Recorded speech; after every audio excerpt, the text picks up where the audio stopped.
Good morning, everyone. We're going to start off with the mayor having a few greetings and introductions, and then Governor Dalrymple. Mayor? Well, good morning, everybody. We got to quit meeting like this, as far as I'm concerned. This is too much repetition. Governor Dalrymple is here, and before he makes some comments, a subject that is running around the Capitol right now is that why doesn't the city of Fargo and the state of North Dakota build their own diversion and tell the federal government to stay out of this process? And what people have to understand is that this is a complicated project. We must continue to participate with the Corps of Engineers for the following reasons. Number one is their permitting process. Number two is their liability. An EIS, especially working with the Minnesota DNR. And we will continue to work with the Corps of Engineers. They've been great partners and so forth. But to abandon it this time, because this is, as far as I understand, a locally sponsored project, and the state is there to assist us. So I think I want to make that completely clear so everybody understands why this has to move forward with the Corps of Engineers and so forth. And then we did get some good news yesterday. There was a small increase in the funding for the Corps, and we heard that from both Senator Heitkamp and Senator Hoeven and so forth. So welcome. Thank you. Go ahead. Okay, good to be here in spite of the circumstances. I have with me this morning General Al Dorman from our National Guard, and he's going to make a few comments about preparations that they've been making. We're getting pretty familiar with this whole process, but just to kind of repeat the things that I think you already know. The sequester will not impact the number of guardsmen that are available to respond to a flood threat in the Red River Valley. And we will be activating guardsmen under state active duty orders and not federal orders. So there is not going to be any glitches in that process. We will have if it were ever necessary, about 4,000 North Dakota Guard personnel available at my request to assist emergency response efforts. We have pre-positioned aircraft, equipment, and personnel who are ready in the event of an emergency. And the first steps will appear probably Monday or Tuesday when we will begin traffic control for clay hauling trucks and other similar activities. We have had, I think, a good opportunity to anticipate this event and to prepare for it, and have been through exercises that will make us completely ready.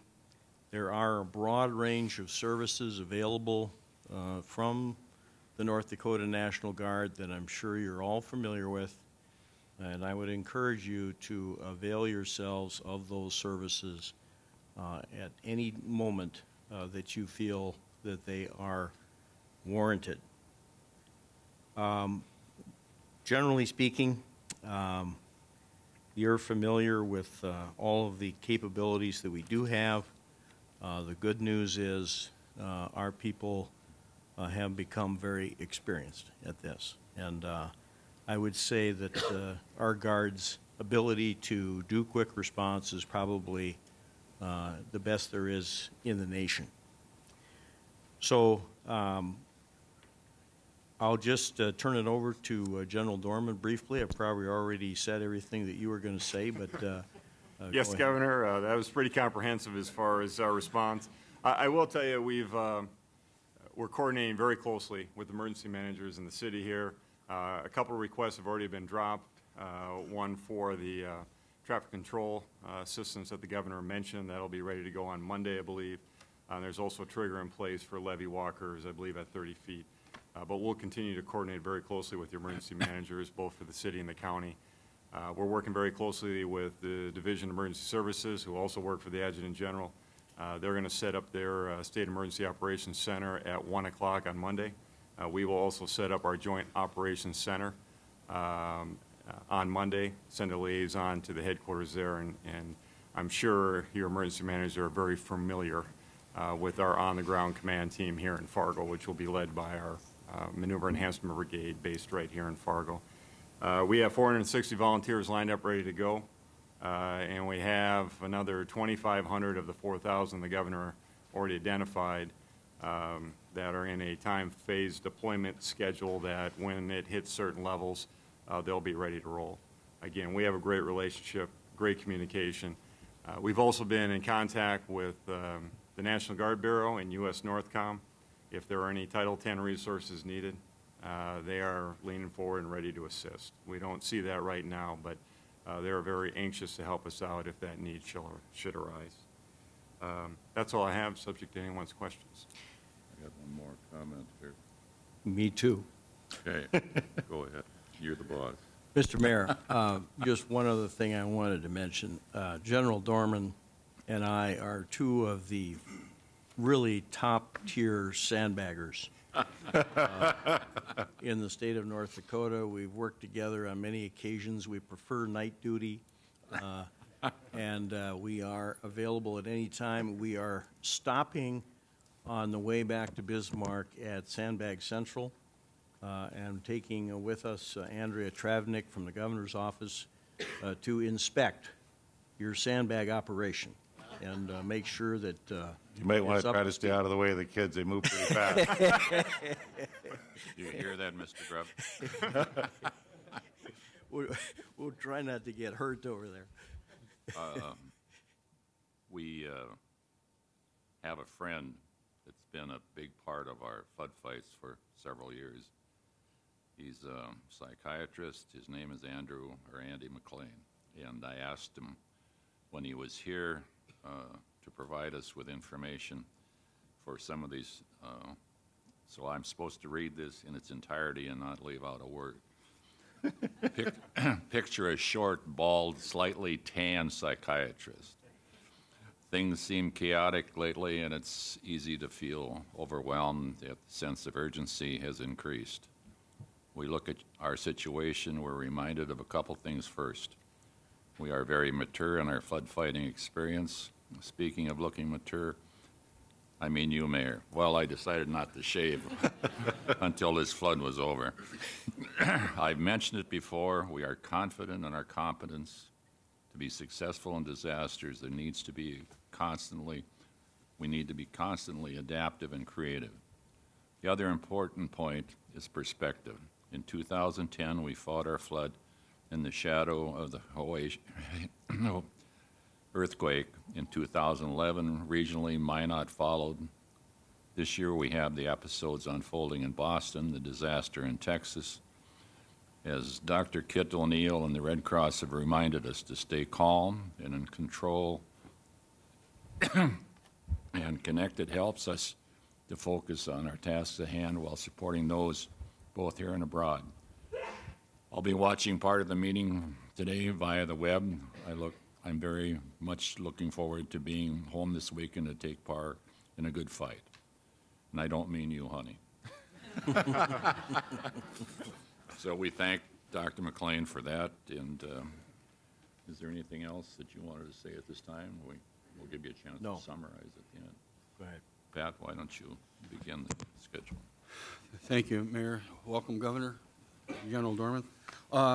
One thing, Governor, that maybe for the future discussion, we maybe should have some instructions as to what the negotiations with FEMA will be in terms of damages and reimbursement if the flood gets to that level.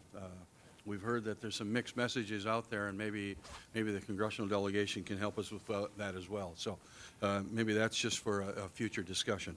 But as we get into the the discussions about our flood fighting status, we thought we'd start off with the county this morning, and we've got a couple gentlemen here. Keith, do you want to? Sure. Thank you, Pat.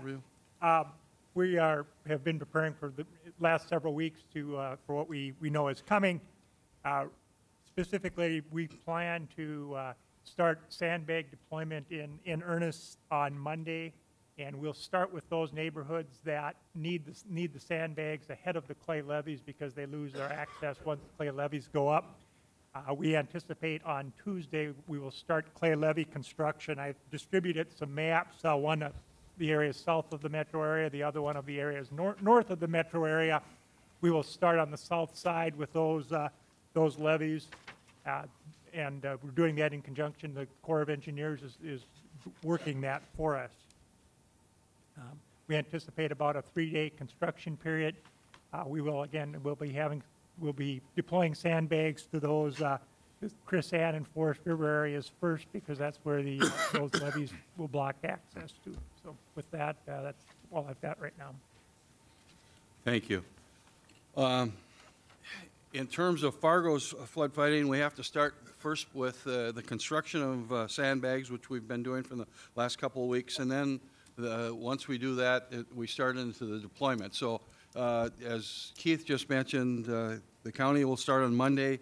Bruce Grubb, I'd like you to lay out for us what our sandbagging goals are and our deployment schedule, and then we'll maybe have a discussion with the engineering as well on that.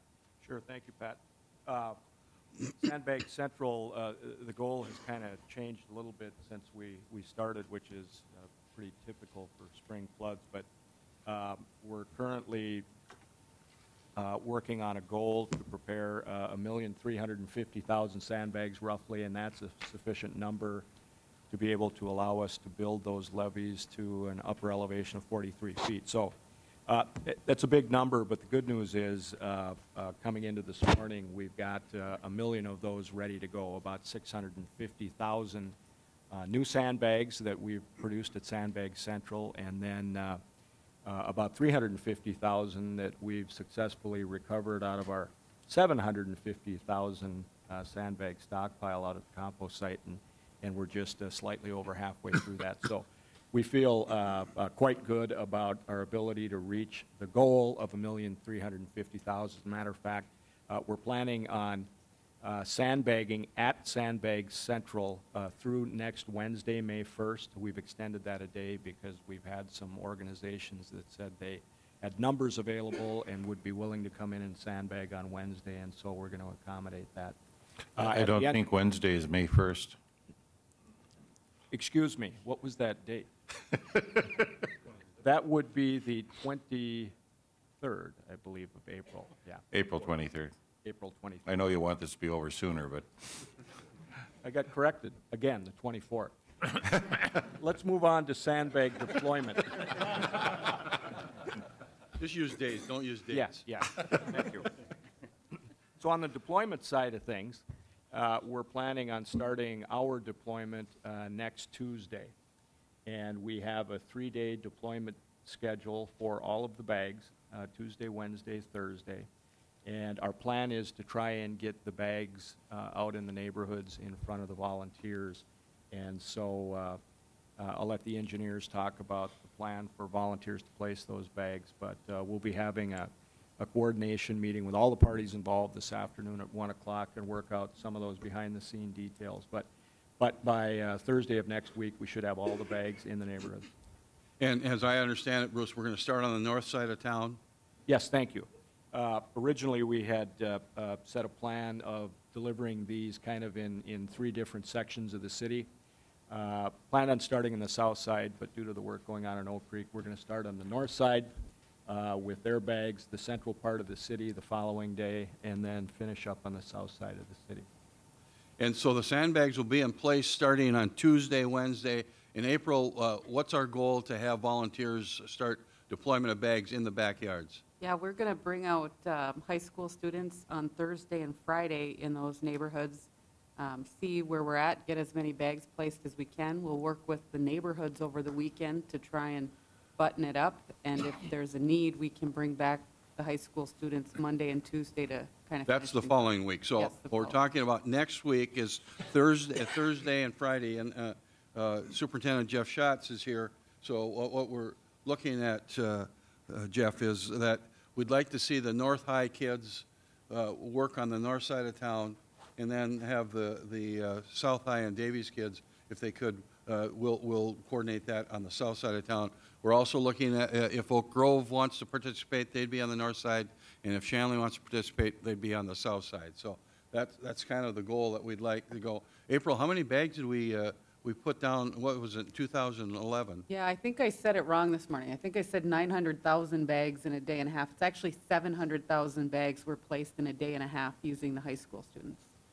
So we can do a large chunk of the sandbagging at that 1.3 million in a couple of days, and so if you can schedule that sort of assistance, we'd help. And generally, what's the date or the hours, Jim, that we get the students?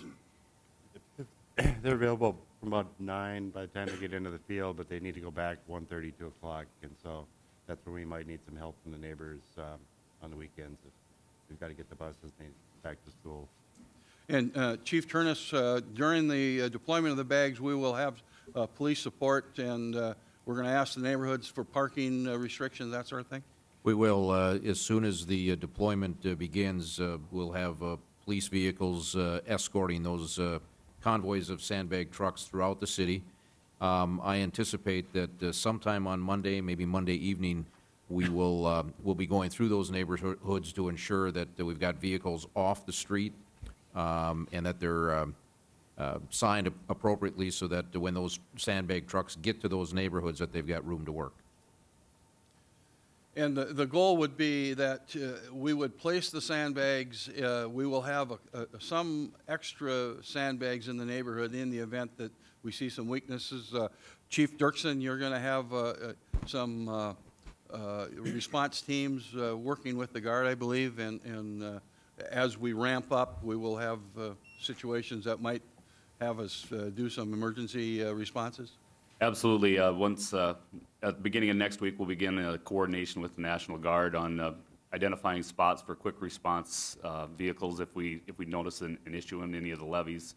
We'll have firefighters with them, along with firefighters in the field with the engineers as we're building the levees. So we'll be well prepared, and then we'll also take care of any issues that we may see along the way with fire protection. We'll place fire trucks in areas that we feel that are more threatened. April, now, when were you going to have some people in the field to re-inspect the areas where sandbags would go? We actually have some staff going out today, but the bulk of that work will be done tomorrow. Probably about 10 a.m. They'll start going through the neighborhoods, looking in the backyards to see where snow needs to be removed. They'll also be knocking on doors of some people where we've tried to secure right of entry and we haven't gotten it yet. So there'll be some people who may be visiting with our staff over the weekend.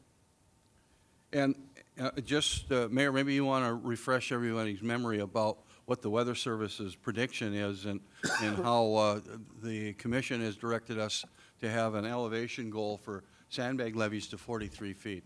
Well, basically, one of the things that everybody should fully understand, if the water doesn't get to the sandbags, that's good. That's not a bad deal. There's sure there seems to be some skepticism and so forth, and they are uncharted ground. As of today, April 19th, this is going to be, we're going to surpass the latest day of any crest in the history of the city of Fargo. If we will cut this back as soon as we can, but right now we are preparing for protection to 43 feet. And there is nothing wrong if the water doesn't get there. We need to be prepared. What if the water does get to it? And so forth. And the same way with our earthen dikes, we're building those to 44, right? Correct. And that will start, well, I'll wait till it comes on the schedule here, but what people have to understand with the National Weather Service, they are in uncharted territory. They don't have, they've got clues, but they don't seem to be, it's a puzzle right now in trying to predict until the river starts flowing where they can actually measure the flows that are coming into the Red River and measuring what's going on before they put out a crest date or a crest, and so forth.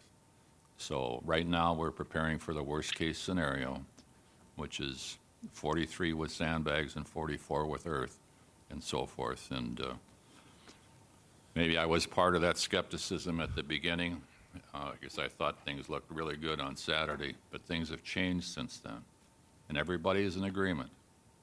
The National Weather Service is in full agreement with these figures, and our best people. I mean, 38 is a given, right, Tim? Yes. Yes. Okay, let's move on here. So we've got a grasp of what we're going to do with sandbags. The earth and levee construction, April, what's the schedule on that? And can we maybe speak about some of the neighborhoods we're going to be getting into? Sure. Actually, Tim, if you wanted to take that, I'd turn it over to you, but I can if you... The Corps is here. The Corps is going to be helping us out. We have met with them. We do have a number of borrow sites selected. We will be starting with the 64th Avenue South Pit and hauling some material from the landfill.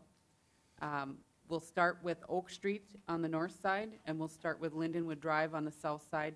Beyond that, we have a number of locations we need to get to, and we've provided a prioritized list to the Corps so that we can keep moving seamlessly. We have about a 3 to 4 day schedule, and then we'll revisit with them and reprioritize what's left.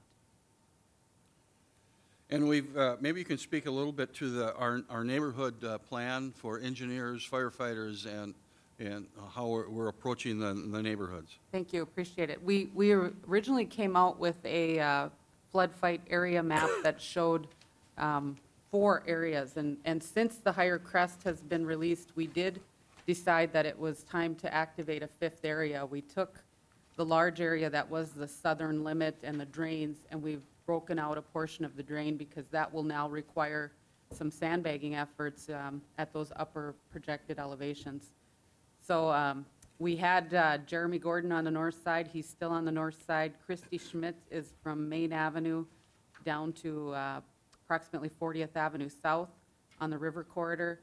Mark Miller is out on the drain between the interstate and the river. And now on the west side of the interstate along the drain 27, it'll be Cody Eilertson as the area engineer. And Jason Satterland and Jody Bertrand will still be handling the southern limit of the city. Okay, and then we're also going to continue to use other options in terms of protection, and we've got, you may want to speak to that. Yeah, also starting on Monday will be the deployment of trap bags. That is the primary rapid deploy product that we'll be using this year. We have 2 contractors that will begin work. Work is slated for Edgewood Drive leading back into the golf course, and also for 5th Street South, just south of the interstate along the Riverside Cemetery down to the Fargo Country Club. And again, that work will begin on Monday. Okay, thank you. Any questions? Well, I want to talk a little bit about vulnerable and at-risk citizens. Dr. John Baird, can you, and Governor, you know, that involves some coordination with the state as well if we get into situations where we have to evacuate nursing homes and that sort of thing. So, Dr. Baird? Thank you, Pat. Yeah, we are staying in close contact with facilities where vulnerable individuals live, nursing homes, assisted living, group homes, and also with agencies that work with individuals who live at home and are in need of assistance if they should have to evacuate. We're ready with transportation needs and destinations. We're working closely with the state to find destinations for nursing home patients if needed, and those are all ready. If individuals feel they're not in contact with an agency and need to let us know that they're vulnerable and could need assistance, there is a phone number available on the city website, and they could call in to our number, our health number, 476-4016, and we're keeping a registry, a list of individuals. Most of the individuals are connected with some agencies, such as social services and human services, but if they're not connected and they may need assistance, we would be available to take their call. in future meetings, we will be talking a little bit about contingency levies that we might have, and then we've also got evacuation plans for neighborhoods, areas of the community, and larger areas of the community, and how we're going to stage and that sort of thing. We're not going to talk about that today, but just be aware that that's what we will be talking about. The Emergency Operations Center, Leon Schlossman, is going to open, but maybe you can give us a little bit of an understanding of who's there. I think we also should maybe mention a couple of numbers that citizens can call if they have some concerns or questions. The EOC opens up today at 10 o'clock as far as for light opening. Basic desks or anything that'll be supporting out in the field operations. Engineers, public works, logistics, fire will be up there. Anything that's working in the field will be able to support out of the EOC. Informational numbers that you can call if you have any questions as far as property or anything like that is 476-4199. Volunteer coordination obviously is 476-4000. Main desk at the EOC, if you're looking for any other city information, is 476-4005. Those are the main numbers that you can call. And probably the big thing right now is the Code Red, and I think that'll be discussed in future meetings too. But you can go to the website and sign up for the Code Red if you're still haven't done that. So. We really want people to get on the Code Red because a lot of people have cell phones, so that's the idea, and that's why you and Tim wore red today to remind us of that. Is that right, Tim? Yes. Yes. Okay, any questions on that? Roger, Park District prepared? Yes, no, we've started our work, Pat. We've got a couple questions on the levee going through Rose Creek on the height of that levee. We'll work through the city engineers, and we've already started sandbagging some of our buildings and preparing to build a levee around the maintenance building at Edgewood. So that's underway. Anybody else have anything they want to bring up? As is our tradition, we invite some of the people from the audience to speak. I see we've got some people from the utilities. Brad Schmidt from Cass Electric, do you have anything you want to bring up? Just come up to the... And she's going to cover it for us this year. Okay. Hi, I'm Jody Bullinger, System Engineer at Cass County Electric. I guess, we're just here just to assure our members and the city and the county that we are prepared. We've already deployed sandbags and an aquafence that are some of our fringe area substations that aren't protected by the city, levee system and the Cass County levee system. We do have a 24-hour control center right here in Fargo. We do have a flood line open right now. That number is 701-356-4666. It'll be answered 24 hours a day. We also have some information on our website for our members on flood preparedness, and also if you get into a situation where you need your power disconnected, that information is on our website, which is at kwh.com. And we're just here to make sure we assure our members that we are going to keep the power on to the best of our ability. Thank you. Thank you. Mark Nesbitt? Mark is from XL Energy. And again, thank you, Pat, for the opportunity to speak. And again, I would echo what Cass County says. We've been in the process. That's what it's become after the floods we've been involved with. We want to make sure that our customers, again, feel certain that we have the personnel needed to keep the power on. And again, we will keep the electric and natural gas on to support the plan of sheltering in place. So we certainly appreciate the efforts of the local, the state, and the federal as we fight this flood. Your success in the flood will keep our service intact. So thank you. Thank you. Is there anybody here from First Link? You want to come up and give us the charge? During floods locally, First Link's role is to really help the city and counties coordinate volunteers, and so we're always looking for direction on the best decisions to be able to help out. I think just a heartfelt thank you to our community. It's amazing. We would not be able to do this without our volunteers. And across the nation, we really do, people look to us to know that we can reach out and help our neighbors and help our community. So on the other side of the work that we do, we continue our 24-hour 211 helpline, and that is really for general resources that people might need. And so if it isn't flood related, sometimes it's some of those other things like you know, being worried and things like that. So keeping that resilience up in our community. Thank you. Thank you very much. Red Cross. Thank you, Pat. Good morning, everyone. I'm Judy Green, Regional Executive for the American Red Cross. And I want to assure you that we are Red Cross ready, and that right now we continue our efforts to support Sandbag Central with food and hydration. And we also have pre-positioned supplies and resources throughout the community and the county to support our efforts as we move into the mobile feeding work that we do. That'll start next week. We also want to recognize that we have all of our mental health professionals that are trained and ready to help our community, as Mayor Wallaker mentioned this morning, to stay calm, to stay in control, and to stay connected. So thank you for this opportunity. We are ready. Thank you. Salvation Army.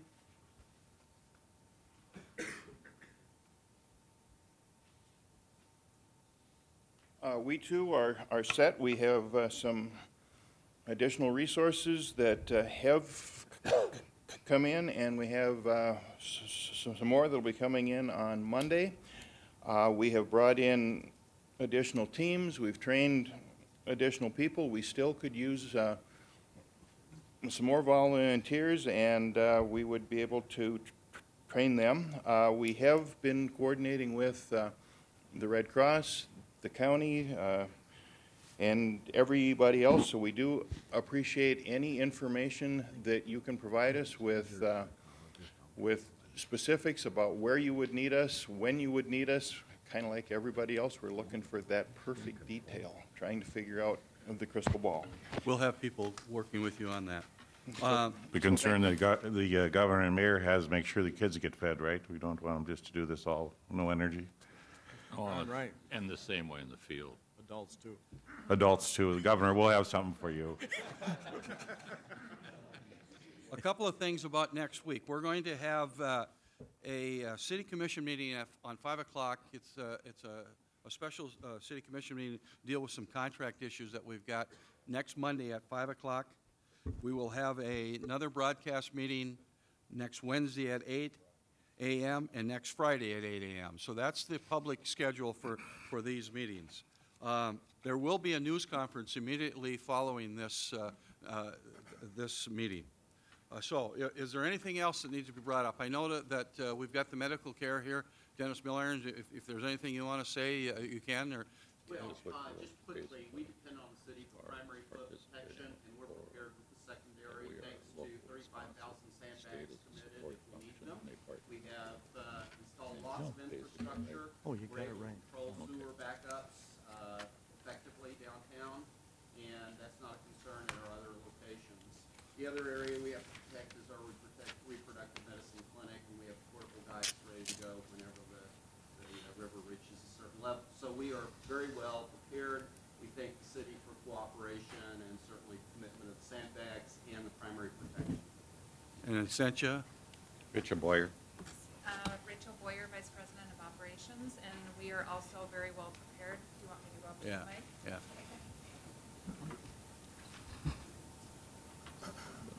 Thank you. Rachel Boyer with Essentia Health, Vice President of Operations, and Essentia Health would also like to say that we are very well prepared. We are making all of the necessary steps to ensure that we are here for the community, and we are prepared to shelter in place should we need to.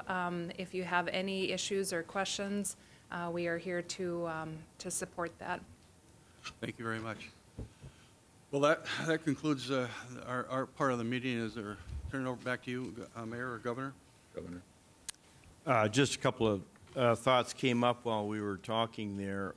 When it comes to vulnerable citizens, because the flood event is running late and the legislature is also running late, we have an opportunity, which I have commenced, to asked the legislature to arrange a contingency financing so that if the mayor is forced to call a mandatory evacuation of a nursing facility, there will be no financial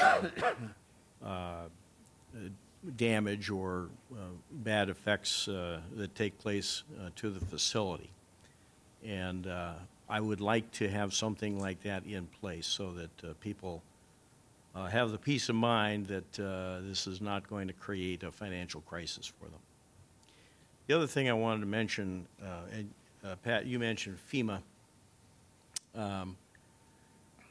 You know, I just want to say FEMA is our important partner in this situation. I think we all know that. Sometimes we, go a long time and we forget to mention the importance of FEMA in these flood events, and we've had to work with them all too much the last few years. But they are great people, they're great partners, they are essential to us getting through this entire situation. And we have learned that FEMA has now placed in the #1 alert position in the country is the Red River. So they are well aware that this is going to be a major event, and they're ready to respond. In summary, I'm pleased with all the optimism that everybody explained today. We have some partners in this all the way from Minneapolis to Winnipeg. We're constantly getting calls from Winnipeg. They're very concerned about what's happening.